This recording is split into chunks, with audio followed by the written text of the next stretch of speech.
Okay. Slovakia, alright, it's recording now, so.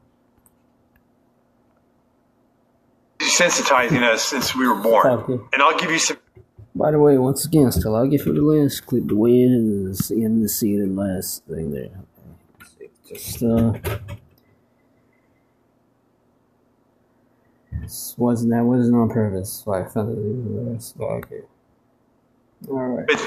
Words we hear all the time and never even think about. Let's start with the word entertainment. To entertain. What does that mean? To bind or hold. To bind or hold what? An audience's attention. Okay, now let's take the word Hollywood. Where does that come from? Well, Hollywood comes from the holly tree. And the ancient Druids, back in the day, used to take the holly tree, make wands to weave spells, cast spells, or channel spells. And when they needed help, they would consult the magi's or the mediums of the day to help channel their spells to the population. We'll cut to today. What do we have in our houses? We have these black boxes. What are they called? TVs. But if you stop and you say the word television, television.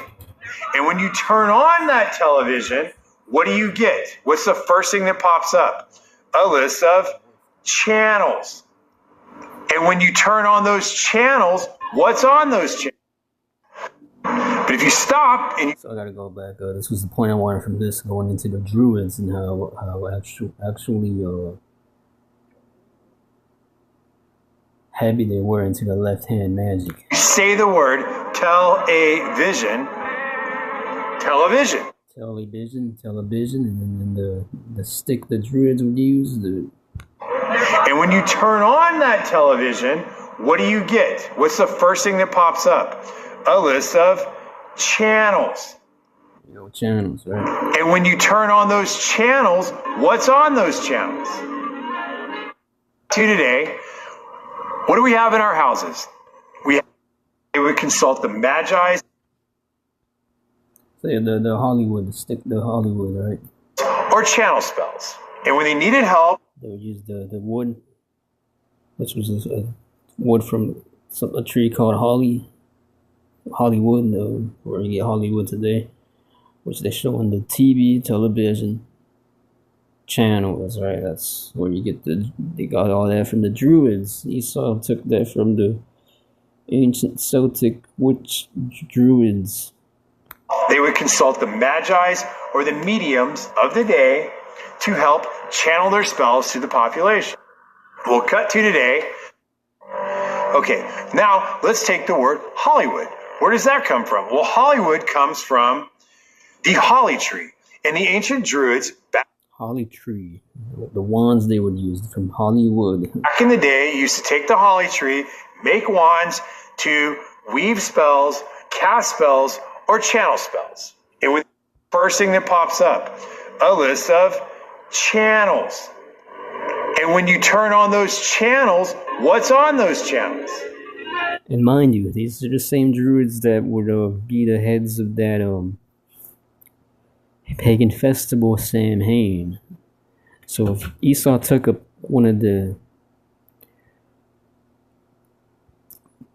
took notes from their playbook, the Druids' playbook, the Hollywood, it's put in California over there, Hollywood, the sign Hollywood.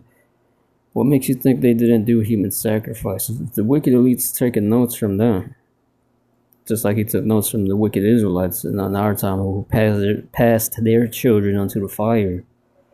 What makes you think some of those Druids weren't Israelites that Esau took notes from? Scriptures also say how the Israelites, to us, in our wicked mind, we would teach the wicked ones their ways. Meaning we would surpass the wickedness in levels the pagans weren't even doing. The following program is programming. They are programming you. They've been programming your whole life. You don't even know it. They do it with your music. They do it with your TV. They do it with your movies. They do it with your games. They have been programming us and programming you since you were little, and you don't Yes, it's children because, especially for most of us in the ages we grew up,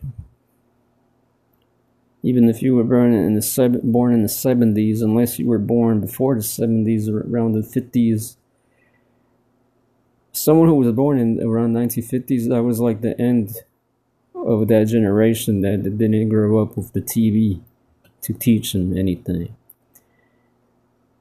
People born in 1970s, you're not as on a high level as those that were before you.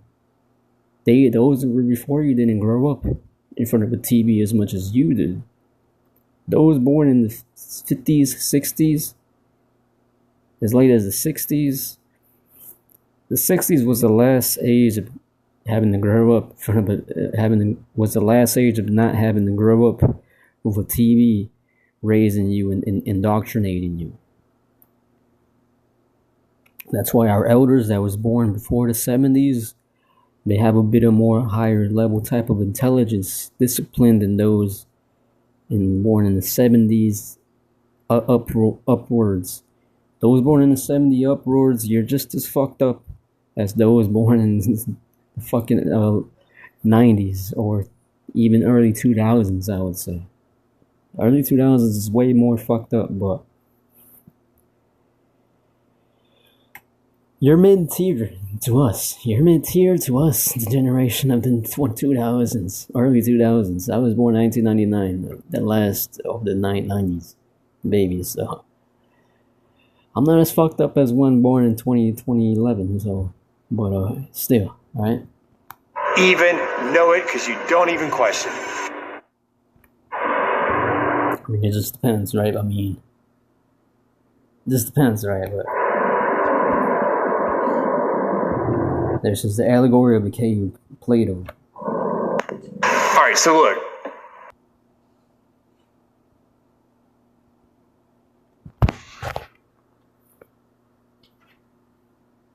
So now we gotta get another scripture.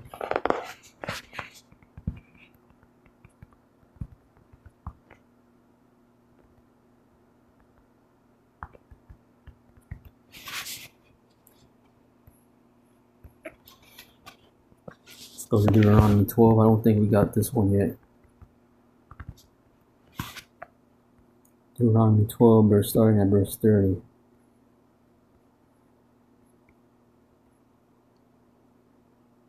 Take heed to thyself that thou be not snared by following them, after that they be destroyed from before thee, and that thou inquire not after their gods, saying, how did these nations serve their gods? Even so will I do likewise. Thou shalt not do so unto the Lord thy God.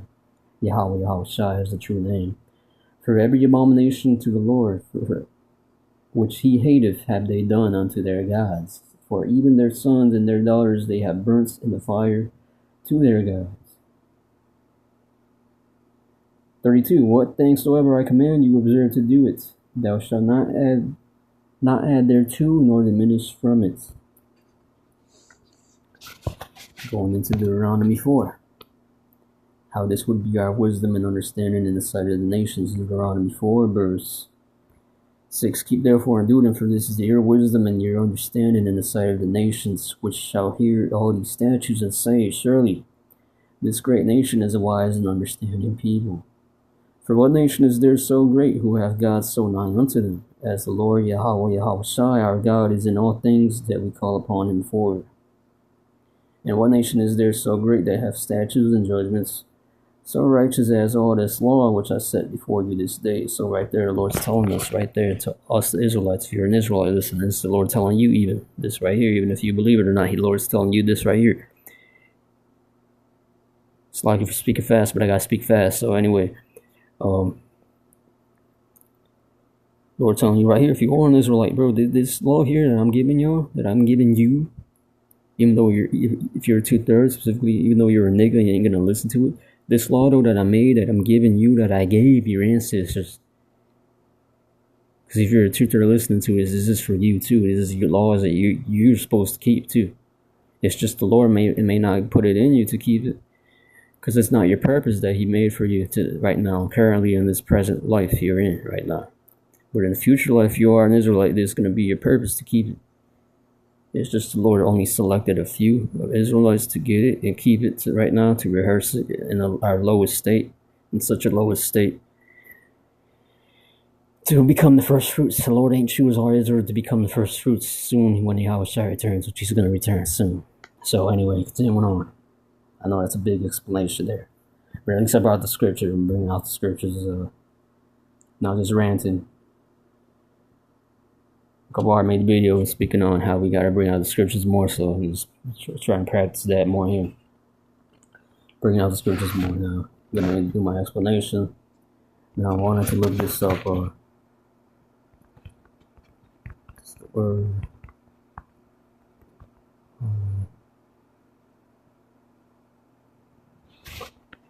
Okay, what does the word holly mean? It's a shrub, they say, typically having prickly dark green leaves, small white flowers, and red berries. So holly goes back, it just goes back to a tree.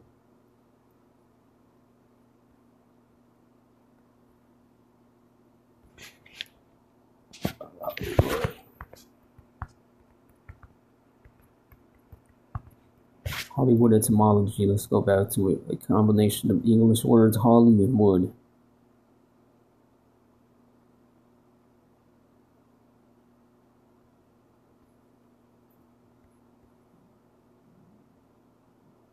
The name itself is of English origin, stemming from the words holly and wood, meaning land of the holy bush. So really, holly's actually holly doesn't mean Hollywood's actually doesn't the meaning behind it doesn't of the word in general, just the word in general doesn't mean anything wrong. It's actually a righteous word. Hollywood means holly meaning holy, wood meaning the tree.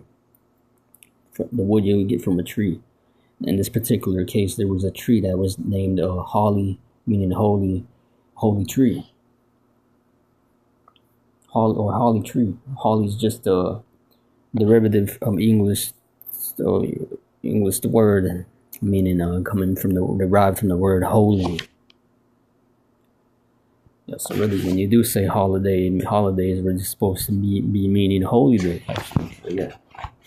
Let me correct. I just had to double correct myself now on that one. I said earlier, Hollywood holiday goes back to holy Hollywood, which actually, looking at it now again, I forgot Hollywood just means from a tree that was. Yeah, the context and the origin behind Hollywood isn't a good one. Just like back in the ancient Israel, you would have certain kings that had good names, like Jehoiakim. When you say that word, if you know about his story, and you're that, especially if you're that into his story like I am, and you feel such a connection to that specific individual as I do, because we believe in reincarnation and things of that sort. If you think of Jehoiakim, you would think of he was so wicked and gave he made the name, that specific name, which was a Hebrew name, its origins, a Hebrew name, really seemed like a wicked name, but really that name really means, it just means God has established.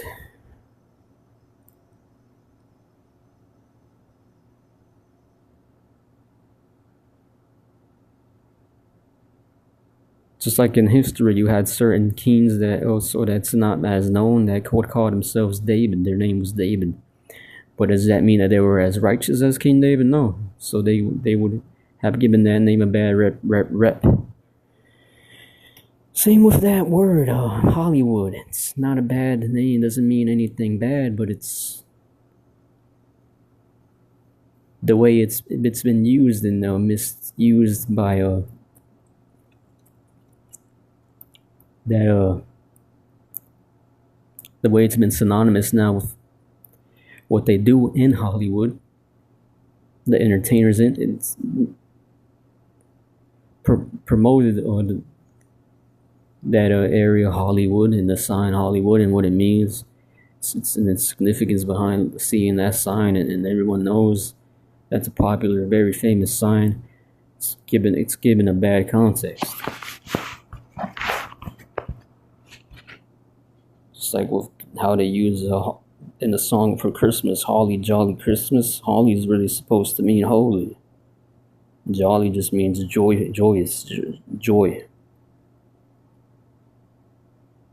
And really, Christmas, I believe it really goes into a mass. The word Christ, and Christmas goes into Christ. In the Hebrew means a Mashiach, it's a Mashiach, which means anointed. Mass means a mass of people, a gathering of Christians, you can say. That's not a bad, and that's not giving a bad origin of the name. The meaning of the name Christmas isn't bad, but it's if you know the origins of it, it's actually is. You would think that word is you wouldn't really want to use that word because it's synonymous. The first thing you think when you say the word Christmas is the pagan shit behind it, so you really wouldn't even want to use it. But the name in general, the meaning of it, Christmas, is actually has a righteous definition to it.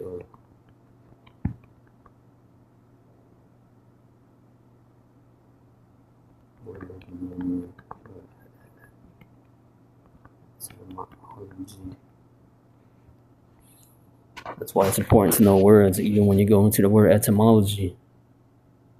So I got this from Tahar. Ultimately, he's the one who taught us to go into words. Elder Tahar from Great Millstone. He taught me to go into words myself. The word etymology, ultimately, when you go into it, means the study of truth. So when you try and look up the etymology of something, you're really trying to go into the truth behind the word. So I'm looked up Christmas word meaning etymology. It says Christmas derives from Old English Christus, meaning however you say that, meaning Christ's Mass. The Christ part is from the Greek Christos, meaning anointed, which is translated of the Hebrew Messiah. The Mass part comes from the Latin Missa, referring to the Roman Catholic celebration of Eucharist. Okay, let's go down here. So Christ, this one's easy. Just means anointed. Mass. They really didn't break that one down, and maybe this one here says it better. It comes from the Latin word missa, which refers to a religious service or mass. Yeah, it means like a gathering. So yeah, man, really, it's not the word Christmas isn't even just like the word Christian today. That's why we don't call ourselves Christians, but we know it's not the definition of the word. Really isn't. It's not anything evil, but it's for the most part, it has an evil and pagan context behind it because of it being automatically synonymous with paganism due to the cause of much people and popularizing it with evil things that they did. And using it for that purpose, for misusing it. Alright. I'm almost done here. I've got a bit more here on this. Going into Halloween. I know this might be too long for some brothers, but it's all good. So yeah, I wanted to go into this once again. Well, let's look at this first. I looked up. They sacrificed humans too on SamHein. It says yes, human sacrifice was a practice on SamHein. Though the extent and specifics are debated by historians, animal and human sacrifices were common, and there are ancient texts that describe human sacrifices being offered to deities like the god Karach. Sounds like Karach. Yeah, it's Karach. Evidence and beliefs. Ancient texts, some texts like the Din Sanctus claim that a firstborn child was sacrificed at the stone idol of Kron Karach during Samhain offerings. It's believed these sacrifices were made to appease deities or destructive nature spirits such as fulmarines and to influence weather or ensure survival during the coming winter. Other sacrifices of animals, fruits, and vegetables were also a part of the festival. Yes, that was also a part of them, but it was also human sacrifice involved. Modern interpretations and debate verification. The extent of human sacrifice is still debated, with some arguing there is little definitive proof that it was a widespread practice specifically on SamHein itself. Historical context. It is important to distinguish between ancient practices and modern interpretations of SamHein, which is still the same, basically. If you rehearse how somebody murdered your, if you rehearse how someone murdered somebody else, and you use that day as a day of to celebrate, even though you're ignorant of those people that were sacrificed on that day. I put it to you like this: let's say if I didn't want my children to, let's say if my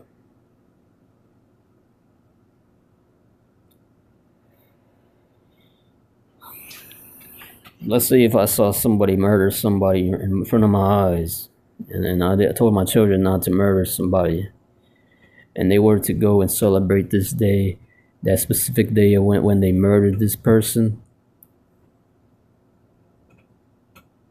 in front of my eyes on that specific day, and that they were to celebrate it and then teach their children, but they just didn't tell them the context behind it. Wouldn't it be like, in my eyes, like them celebrating it? Yeah, it would be. Wouldn't it still offend me, even though their children, they may not have told them why they practice this specific day? The way they murdered him and all that in front of my eyes, and I didn't like that. I didn't agree with that. Wouldn't that offend me? Yeah, it would.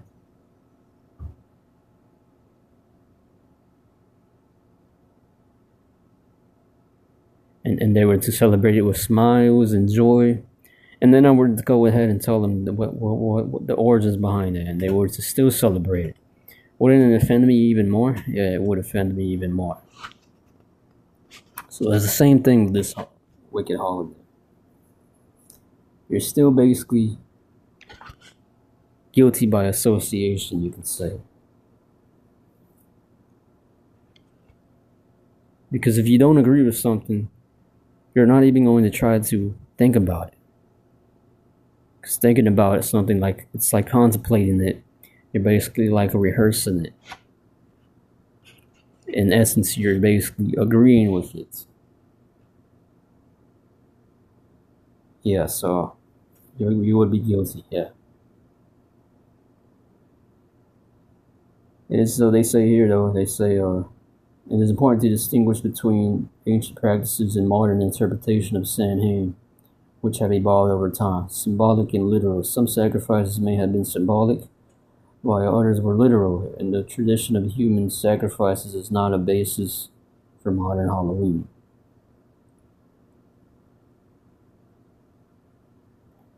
And it actually is, because we just went into how Obama and his wicked elites, who we know are wicked, if you have some type of brain cells in you, you already know and can use common sense to, agree they're wicked. Okay, I'm gonna have another video coming up going into how your President Bush and Obama were wicked, and they did nothing for you American citizens. Okay, same thing Trump is doing for you American citizens. He's doing nothing for y'all. Okay, he's just getting ready to set y'all up and bring y'all into the boiling pot. Like the metaphor of the frogs. You slowly turn the stove on so they don't even notice it. After a while, they're already dead. And they don't even know that you just boiled them. Okay.